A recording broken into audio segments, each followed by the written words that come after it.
नमस्कार दोस्तों, मैं हूं सिविल इंजीनियर मुकेश शाह और आप देख रहे हैं लर्निंग सिविल टेक्नोलॉजी। आज के इस बेहद महत्वपूर्ण और प्रैक्टिकल डिस्कशन में हम आरसीसी कंस्ट्रक्शन के एक ऐसे टॉपिक पर बात करने वाले हैं जो सीधे आपके प्रोजेक्ट की कॉस्ट, प्रॉफिट, क्वालिटी और सस्टेनेबिलिटी को प्रभावित करता है, और वो है स्टील का वेस्टेज। जी हाँ दोस्तों, आज के समय में कंस्ट्रक्शन साइट्स पर स्टील वेस्टेज एक बहुत ही बड़ी समस्या बन चुकी है। आमतौर पर देखा जाता है कि ज़्यादातर प्रोजेक्ट्स में 5% से लेके 15% तक स्टील का वेस्टेज हो जाता है, और कुछ जगह पर यह वेस्टेज 20% तक भी पहुंच जाता है, जिसका सीधा मतलब है लाखों रुपए का नुकसान। अब जरा सोचिए, अगर यही वेस्टेज कंट्रोल हो जाए तो आपकी प्रोजेक्ट कॉस्ट कितनी कम हो सकती है और जो प्रॉफिट है वो कितना ज़्यादा बढ़ सकता है। और यही संभव होता है एक प्रॉपर सिस्टम से, जिसे हम कहते हैं BBS यानी कि बार बेंडिंग शेड्यूल। अगर साइट पर प्रॉपरली प्रिपेयर्ड BBS हो तो यही से वेस्टेज को 2 से 3% तक सीमित किया जा सकता है। इसलिए आज हम इसी को डिटेल में समझेंगे कि आखिर स्टील वेस्टेज होती क्या है, बिना BBS काम करने पर क्या समस्याएं होती है, और कैसे एक प्रोफेशनल इंजीनियर BBS की मदद से स्टील सेविंग्स करके प्रोजेक्ट को इकोनॉमिकल और एफिशिएंट बनाता है। सबसे पहले हमें ये समझना होगा कि स्टील वेस्टेज आखिर होती ही क्यों है, क्योंकि जब तक रूट कॉज क्लियर नहीं होगा तब तक सॉल्यूशन भी इफेक्टिव नहीं होगा। वैसे साइट पर वेस्टेज का सबसे बड़ा कारण होता है रैंडम स्टील कटिंग, मतलब लेबर अपनी कन्वीनियंस के हिसाब से स्टील बार को अपने हिसाब से काट लेते हैं। उन्हें ये पता ही नहीं होता है कि अलग अलग मेंबर जैसे कॉलम, फुटिंग, बीम, स्लैब, इन सब के लिए एग्जैक्ट लेंथ स्टील बार की क्या चाहिए। इसके अलावा पुअर प्लानिंग, रॉन्ग बार का length selection, improper storage, incorrect lab positioning, बिना मतलब का एक्स्ट्रा बार डाल देना, फिर कटिंग के दौरान ब्रेकेज करना, स्टील का रस्ट हो जाना, और कई केसेस में थेफ्ट यानी कि चोरी भी वेस्टेज के कारण बनते हैं। और अगर आप इन सभी कारणों को ध्यान से देखें तो पाएंगे कि इन सबकी जड़ में एक कॉमन प्रॉब्लम है, और वो है लैक ऑफ प्रॉपर प्लानिंग और डॉक्यूमेंटेशन, यानी BBS का ना होना। जब BBS नहीं होता तो पूरा एग्जीक्यूशन अंदाजे सिस्टम पर चलता है, और यही अंदाजा सिस्टम हमारे वेस्टेज को बहुत हद तक बढ़ा देता है। अब समझते हैं कि BBS आखिर होता क्या है और ये कैसे काम करता है। तो BBS यानी कि बार बेंडिंग शेड्यूल एक डिटेल डॉक्यूमेंट होता है जिसमें RCC स्ट्रक्चर के हर मेंबर जैसे फुटिंग, कॉलम, बीम, स्लैब, इन सभी के लिए स्टील रेनफोर्समेंट की पूरी जानकारी दी जाती है। इसमें हर बार की exact length, diameter, shape, bending detail, quantity और प्लेसमेंट लोकेशन, ये सभी उसमें डिफाइन होती है। यानी साइट पर काम शुरू होने से पहले ही क्लियर हो जाता है कि कौन सी बार कितनी लंबी होनी चाहिए, कौन सी बार कहाँ लगेगी, कितनी संख्या में लगेगी, ये सभी चीज इसमें क्लियर रहता है। इसका सबसे बड़ा फायदा ये होता है कि रैंडम कटिंग पूरी तरीके से खत्म हो जाती है और वेस्टेज ऑटोमेटिकली यहाँ पे कम होने लगती है।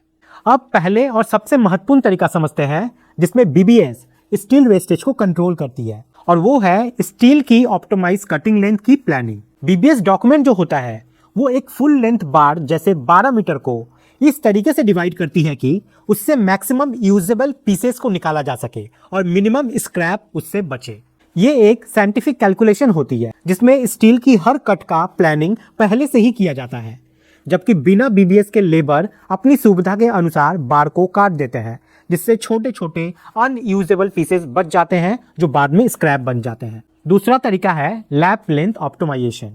RCC स्ट्रक्चर में बार्स को जोड़ने के लिए लैप दिया जाता है, लेकिन अगर ये लैप बिना मतलब का ज्यादा या गलत जगह पर दे दिया जाए तो बहुत ज्यादा स्टील वेस्ट हो सकता है। BBS में लैप लेंथ और लैप पोजीशन क्लियरली डिफाइन होती है, जिससे बिना मतलब का ओवरलैपिंग अवॉइड होता है और स्टील की सेविंग यहाँ पे जरूर होती है। अगर आप स्ट्रक्चर में लैप को अपनी मर्जी से कहीं पे डाल देंगे तो ये वेस्टेज को बहुत हद तक बढ़ा देता है, लेकिन अगर प्रॉपर BBS करेंगे तो इसी चीज को उससे बहुत हद तक कंट्रोल किया जा सकता है। तीसरा तरीका है डायमीटर वाइज सेग्रीगेशन। जब BBS होती है तो पहले से पता होता है कि प्रोजेक्ट में कौन सी डायमीटर का स्टील बार कितनी ज्यादा हमें लगने वाली है। इससे गलत डायमीटर का स्टील यूज नहीं होता, क्योंकि कई बार बिना प्लानिंग के लेबर उपलब्ध बार का ही इस्तेमाल कर लेते हैं और बाद में करेक्शन करना पड़ता है, जिससे वेस्टेज होती है।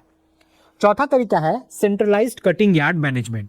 BBS बेस्ड प्रोजेक्ट में कटिंग एक सेंट्रलाइज्ड लोकेशन पर होती है जहां सुपरविजन होता है, चेकलिस्ट होती है और हर कटिंग को रिकॉर्ड किया जाता है।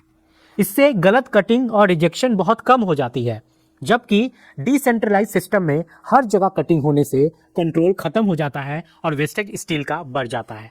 पांचवा तरीका है एडवांस प्रोक्यूरमेंट प्लानिंग। बीबीएस के माध्यम से प्रोजेक्ट की टोटल स्टील क्वांटिटी पहले से ही कैलकुलेट हो जाती है, जिससे प्रोक्यूरमेंट बहुत प्रिसाइज होता है। ना ज़्यादा स्टील मंगाई जाती है और ना कम, क्योंकि एक्सेस स्टील साइट पर परा रस्ट होकर खराब हो जाता है और वही स्टील फिर वेस्टेज में बदल जाता है। वही अगर हम सारी क्वांटिटी को पहले से निकाल के ना रखें बीबीएस के तौर पे, तो अर्जेंट प्रोक्यूरमेंट हम लोग को देना पड़ेगा स्टील का, और उसमें क्या होगा कि गलत साइजेस के एक्स्ट्रा मटेरियल आ जाते हैं और इससे हमारा वेस्टेज बढ़ सकता है। छठा तरीका है रीयूजेबिलिटी ऑफ कट्स। बीबीएस सिर्फ स्टील की कटिंग ही प्लान नहीं करती, बल्कि छोटे छोटे बचने वाले पीसेस के फ्यूचर यूज को भी डिफाइन करती है, जैसे स्टीरअप्स, चेयर बार्स, डॉवेल्स और छोटे छोटे डिस्ट्रीब्यूशन बार्स में इनका इस्तेमाल किया जा सकता है। इससे स्क्रैप लगभग 0 के बराबर हो जाती है, जबकि बिना प्लानिंग के ये छोटे पीसेस बेकार हो जाते हैं और वेस्टेज में तब्दील हो जाते हैं। सातवां तरीका है रिडक्शन ऑफ रीवर्क। जब गलत कटिंग या गलत प्लेसमेंट होती है स्टील बार की, तो उस बार को हटाकर फिर से नया लगाना पड़ता है, जिससे मटेरियल डैमेज होता है और स्क्रैप आपका बढ़ता जाता है। बीबीएस की एक्यूरेसी इस रिवर्क को ऑलमोस्ट एलिमिनेट कर देती है। आठवां तरीका है proper lap staggering. BBS lap को एक ही जगह पर नहीं बल्कि स्टैगरिंग पैटर्न में अरेंज करती है, जिससे कंजेशन जो है वो कम होता है और ट्रिमिंग की जरूरत नहीं पड़ती। इससे भी हमारा स्टील वेस्टेज कम होता है। नौवां तरीका है मैकेनिकल कपलर प्लानिंग। खासकर हाई राइज बिल्डिंग में बीबीएस कपलर का यूज करने से लैब की जरूरत ही खत्म हो जाती है और स्टील की यहाँ पर काफी ज्यादा सेविंग्स होती है। 10वां तरीका है बार मार्क सिस्टम। बीबीएस में नंबर के अनुसार हर बार को मार्क किया जाता है, जिससे साइट पर कंफ्यूजन खत्म हो जाता है और गलत कटिंग या गलत प्लेसमेंट की संभावना बहुत हद तक कम हो जाती है। अब अगर हम इसे प्रैक्टिकल एग्जांपल से समझें तो कई प्रोजेक्ट्स में देखा गया है कि जहां पहले स्टील वेस्टेज 10% से ज्यादा थी, वही प्रॉपर बीबीएस को इम्प्लीमेंट करने के बाद ये घटकर 2% से 3% रह गई और इससे लाखों रुपए की सेविंग्स हुई। यानी सिर्फ प्लानिंग और डॉक्यूमेंटेशन के दम पर इतना बड़ा फाइनेंशियल बेनिफिट आपको मिल सकता है। अब अगर हम इस पूरे कॉन्सेप्ट को फाइनेंशियल एंगल से देखें तो आपको इसका असली इम्पैक्ट समझ में आएगा, क्योंकि आरसीसी कंस्ट्रक्शन में स्टील का हिस्सा लगभग 25% से 30% तक होता है। यानी अगर आपका प्रोजेक्ट 1 करोड़ का है तो उसमें करीब 25 से 30 लाख रुपए सिर्फ स्टील पर ही खर्च होने वाले हैं। अब अगर इसमें 8% से 10% आपका वेस्टेज हो रहा है तो आप सीधे 2 से 3 लाख रुपए सिर्फ वेस्टेज में खो रहे हैं। लेकिन अगर यही वेस्टेज बीबीएस के जरिए घटकर 2% से 3% रह जाए तो आपका डायरेक्ट सेविंग यहाँ 1.5 लाख से 2 लाख रुपए तक हो सकता है और यही सेविंग्स आपका एक्स्ट्रा प्रॉफिट बन सकता है। इसलिए स्मार्ट इंजीनियर्स हमेशा स्टील प्लानिंग को बहुत सीरियसली लेते हैं। अब क्वालिटी इंपैक्ट को भी समझ लेते हैं, क्योंकि बहुत लोग सोचते हैं कि वेस्टेज कंट्रोल का मतलब सिर्फ पैसा बचाना होता है, लेकिन असल में ये वर्क की क्वालिटी से भी सीधा जुड़ा हुआ है। जब बीबीएस के अनुसार रेनफोर्समेंट प्लेसमेंट होती है तो बार्स की सही पोजीशन पर सही स्पेसिंग के साथ और सही तरीके से प्लेस होती है, जिससे स्ट्रक्चर की स्ट्रेंथ यूनिफॉर्म रहती है, लोड डिस्ट्रीब्यूशन बेहतर होता है और फ्यूचर में क्रैक्स या फेलियर की संभावना कम हो जाती है। वहीं बिना बीबीएस के कई बार्स गलत जगह लग जाती है, अननेसेसरी कंजेशन होता है और स्ट्रक्चर परफॉर्मेंस भी कॉम्प्रोमाइज हो सकती है।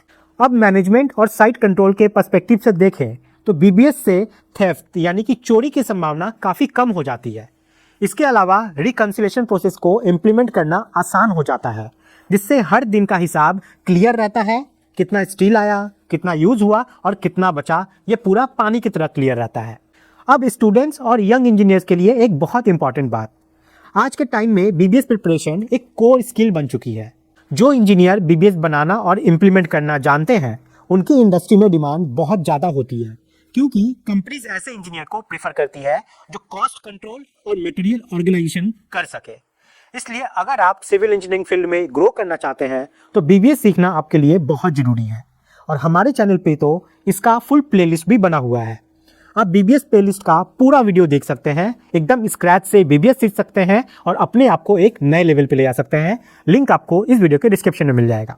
अब प्रैक्टिकल स्टेप्स की बात करते हैं जो आपको साइट पर इम्प्लीमेंट करने चाहिए। सबसे पहला, हमेशा अप्रूव्ड बीबीएस का ही यूज करें। बिना अप्रूव्ड ड्राइंग या शेड्यूल के कभी भी स्टील की कटिंग शुरू ना करें। दूसरा, डेली कटिंग रजिस्टर मेंटेन करें जिसमें हर स्टील बार के कटिंग का रिकॉर्ड हो। तीसरा, स्क्रैप रजिस्टर रखें ताकि आपको पता चले कि कितना मटेरियल वेस्ट हो रहा है। चौथा, वीकली रिकंसिलिएशन करें जिससे एरर्स जो है वो जल्दी पकड़ में आए। पांचवा, सुपरवाइजर और लेबर को प्रॉपर ट्रेनिंग दे ताकि वो बीबीएस को पढ़ना और समझना सीखे। और छठा, time to time surprise check करें जिससे डिसिप्लिन आपके साइड पे बना रहे। अब डिजिटल टूल्स की बात करें तो आज के मॉडर्न कंस्ट्रक्शन में एक्सेल, ऑटोकैड, रिबारकैड और बीआईएम बेस्ड सॉफ्टवेयर का यूज करके बीबीएस प्रिपरेशन और कटिंग ऑप्टिमाइजेशन को और भी एफिशिएंट बनाया जा सकता है।